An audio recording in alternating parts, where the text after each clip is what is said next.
നമസ്കാരം. ഇന്നലെ ബജറ്റായിരുന്നു. കേരളം ഒരുപാട് പ്രതീക്ഷിച്ചു. 2 കേന്ദ്ര മന്ത്രിമാർ. എന്നിട്ടും കേരളത്തിന് ഒന്നുമില്ല. ജനം ചോദിക്കുകയാണ്, ജനപ്രിയ ബജറ്റിൽ കേരളം എവിടെയെന്ന്.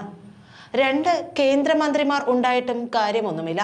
കേരളത്തിൽ നിന്നും 2 കേന്ദ്രമന്ത്രിമാർ ഉണ്ടായിട്ടും കേന്ദ്ര ബജറ്റിൽ കേരളത്തിന് ഒരു ചുക്കും സംഭവിച്ചില്ല, ഒരു ഗുണവും കിട്ടിയില്ല. സുരേഷ് ഗോപി കൊണ്ടുവരുമെന്ന് അവകാശപ്പെട്ട എയിംസ് ഈ ബജറ്റിലും അനുവദിച്ചിട്ടില്ല എന്നർത്ഥം. യഥാർത്ഥത്തിൽ കേരളത്തിലെ BJP നേതൃത്വത്തിനും കേന്ദ്രമന്ത്രിമാരായ സുരേഷ് ഗോപിക്കും ജോർജ് കുര്യനും ഒന്നാന്തരം പ്രഹരമാണ് കേന്ദ്ര നേതൃത്വം ബജറ്റിലൂടെ നൽകിയത്. വലിയ പ്രതീക്ഷയിൽ തൃശൂരിൽ സുരേഷ് ഗോപിക്ക് വോട്ട് ചെയ്തവരും ഇതോടെ കടുത്ത നിരാശയിൽ. കേന്ദ്രത്തെ മുന്നിൽ കണ്ട് വമ്പൻ പദ്ധതികൾക്കുള്ള മുന്നൊരുക്കമാണ് കേരളം നടത്തിയത്. എന്നാൽ പ്രതീക്ഷകൾക്കൊത്ത് പ്രത്യേക സാമ്പത്തിക സഹായമൊന്നും സംസ്ഥാനത്തിന് ലഭിച്ചില്ല. ഭരണം താങ്ങി നിർത്തുന്ന ചില പ്രത്യേക സംസ്ഥാനങ്ങൾക്ക് മാത്രം കൂടുതൽ പരിഗണനയും വാഗ്ദാനങ്ങളും വാരിക്കോരി നൽകാൻ മറക്കാതിരുന്ന മോദി സർക്കാർ കേരളത്തിനായി പ്രത്യേക പദ്ധതികളൊന്നും തന്നെ ബജറ്റിൽ പ്രഖ്യാപിച്ചില്ല. 24,000 കോടിയുടെ സാമ്പത്തിക പാക്കേജുകൾ അടക്കം കേരളം സ്വപ്നം കണ്ട പല പദ്ധതികളും വെള്ളത്തിലായി. 2 കേന്ദ്രമന്ത്രിമാരെ കേരളത്തിന് സമ്മാനിച്ചെങ്കിലും തുടർച്ചയായ 7ാം ബജറ്റ് അവതരിപ്പിച്ച് ചരിത്രം കുറിക്കാനെത്തിയ ധനമന്ത്രി നിർമ്മല സീതാരാമൻ കേരളത്തിന്റെ പേര് പോലും ബജറ്റിൽ മറന്ന അവസ്ഥ. BJP ഭരണത്തിൽ മുൻകാലങ്ങളിലും കേരളം അവഗണിക്കപ്പെടുക പതിവായിരുന്നു. അന്നെല്ലാം കേരളത്തിൽ നിന്നും ഒരു BJP പ്രതിനിധിയെ പാർലമെന്റിലേക്ക് അയക്കാത്ത കേരളത്തെ എന്തിന് പരിഗണിക്കണം എന്നതായിരുന്നു കേന്ദ്ര നിലപാട്. അതുകൊണ്ട് തന്നെ കേരളത്തിൽ നിന്ന് ഒരു MP തന്നാൽ സംസ്ഥാനത്തെ വികസന ചിറകിലേറ്റുമെന്നായിരുന്നു NDA നേതാക്കൾ ഇക്കഴിഞ്ഞ ലോക്സഭാ തിരഞ്ഞെടുപ്പിന് മുമ്പ് പറഞ്ഞിരുന്നത്.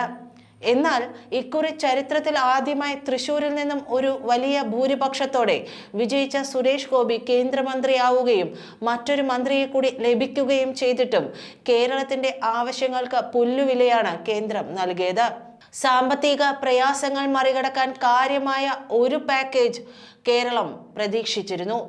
ദീർഘകാല ആവശ്യമായ എയിംസും ടൂറിസവും എല്ലാം വീണ്ടും അവഗണനയുടെ പട്ടികയിലേക്ക് തന്നെ തള്ളപ്പെട്ടപ്പോൾ തലശ്ശേരി, മൈസൂർ, നിലമ്പൂർ, നഞ്ചങ്കോട് റെയിൽവേ പാതകൾ ഉൾപ്പെടെ കേരളം കാത്തിരുന്ന പല പ്രഖ്യാപനങ്ങളും വാഗ്ദാനങ്ങളിൽ ഒതുങ്ങി. 2 പ്രളയത്തെ നേരിട്ട കേരളത്തെ പ്രകൃതി ദുരന്തങ്ങളെ നേരിടാനുള്ള പട്ടികയിൽ പോലും പരിഗണിച്ചില്ല. അസം, ഹിമാചൽ പ്രദേശ്, ഉത്തരാഖണ്ഡ് സംസ്ഥാനങ്ങൾക്കാണ് പ്രകൃതി ദുരന്തത്തെ നേരിടാൻ പ്രത്യേക സഹായം നൽകിയിരിക്കുന്നത്. കാലാകാലങ്ങളായി എയിംസിന്റെ പേര് ആവശ്യപട്ടികയിൽ ഉയർന്നു നിന്നപ്പോൾ അത് തങ്ങളിലൂടെ യാഥാർത്ഥ്യമാക്കാൻ സാധിക്കുമെന്ന് BJP നേതാക്കളും അവകാശപ്പെട്ടിരുന്നു. 2014 കേരളത്തിന് വാഗ്ദാനം ചെയ്ത എയിംസ് കേന്ദ്രം പിന്നീട് സൗകര്യപൂർവ്വം മറക്കുകയായിരുന്നു. 2022 ഏപ്രിലിൽ ആരോഗ്യ മന്ത്രാലയം കേരളത്തിന് എയിംസ് അനുവദിക്കാൻ ധനമന്ത്രാലയത്തിന് ശുപാർശ ചെയ്തിരുന്നുവെങ്കിലും തുടർ നടപടികൾ ഒന്നും ഉണ്ടായില്ല.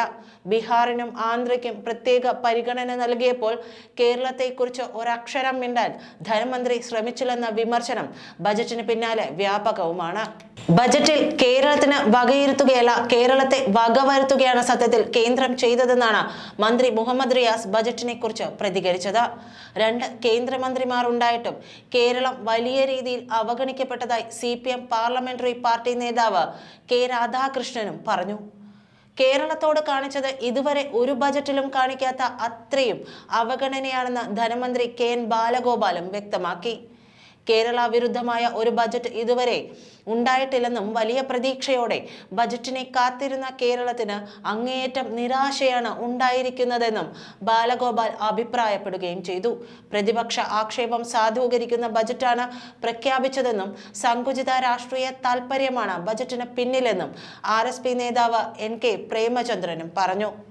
ബജറ്റിൽ കേരളത്തെ സമ്പൂർണമായും അവഹേളിച്ചതിനൊപ്പം റബ്ബർ കർഷകരും അവഗണിക്കപ്പെട്ടതായി പത്തനംതിട്ട MP ആന്റോ ആന്റണിയും പ്രതികരിച്ചു. കേരളത്തിൽ വികസനം വരണമെങ്കിൽ ഒരു നിതീഷ് കുമാറോ നായിഡുവോ വേണമെന്നും മറിച്ച് സുരേഷ് ഗോപിക്കോ ജോർജ് കുര്യനോ ഒന്നും കഴിയില്ലെന്നും കോൺഗ്രസ് നേതാവായ രാജ്മോഹൻ ഉണ്ണിത്താനും പരിഹസിച്ചു. ബജറ്റിൽ കേരളത്തോടുള്ള അവഗണനയിൽ പ്രതിഷേധിച്ച് കേരളത്തിൽ നിന്നുള്ള പ്രതിപക്ഷ എംപിമാർ രാജ്യസഭയിൽ നിന്ന് ഇറങ്ങിപ്പോവുകയും ചെയ്തു. തൃശൂർ എടുക്കുമെന്ന് പറഞ്ഞതുപോലെ കേരളത്തിൽ എയിംസ് വന്നിരിക്കുമെന്നാണ് ബജറ്റിലെ അവഗണനയോട് കേന്ദ്രമന്ത്രി സുരേഷ് ഗോപിയുടെ പ്രതികരണം. 24,000 കോടി രൂപയുടെ പ്രത്യേക പാക്കേജ് ഉൾപ്പെടെയുള്ള ആവശ്യങ്ങളാണ് സംസ്ഥാനം കേന്ദ്രത്തോട് ആവശ്യപ്പെട്ടത്.